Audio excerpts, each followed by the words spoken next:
Assalamualaikum warahmatullahi wabarakatuh. Perkenalkan, saya Siti Hafilatul Hasanah dengan NIM 221B10133.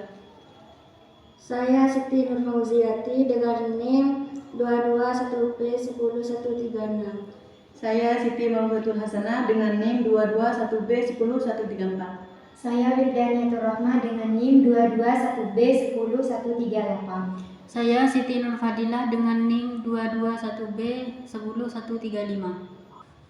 Kita dari kelompok 6, Matkul Bimbingan Konseling Krisis, akan mendiskusikan tentang bimbingan krisis.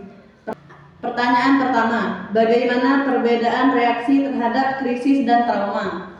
Yang pertama, krisis adalah bagian di mana terjadi hal atau masalah yang unik atau tidak bisa yang terjadi pada si penulis atau orang yang diceritakan. Sedangkan reaksi adalah bagian bagaimana cara penulis atau orang yang ditulis menyelesaikan masalah yang timbul di bagian krisis tadi.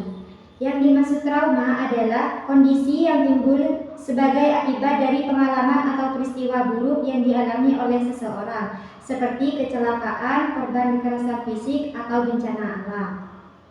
Pertanyaan kedua, apa saja faktor-faktor yang mempengaruhi reaksi seseorang terhadap krisis? Yang pertama, krisis bencana alam. Resiko bencana alam merupakan salah satu krisis yang sulit untuk dihindari. Kedua, krisis kecelakaan industri. Krisis yang disebabkan karena kecelakaan industri cukup bervariasi. Misalnya kecelakaan kerja, mesin yang tidak berfungsi, dan kebakaran. 3. Krisis produk. 4. Krisis persepsi publik. 5. Krisis hubungan kerja. Hubungan kerja yang buruk antara pekerja dengan perusahaan dapat menjurus ke arah krisis. Yang ketiga, bagaimana pendekatan konseling krisis yang efektif pada berbagai tahapan krisis? Berikutnya ada 6, yaitu yang pertama, latihan asertif dalam pendekatan konseling. Yang pertama, latihan asertif dalam pendekatan konseling.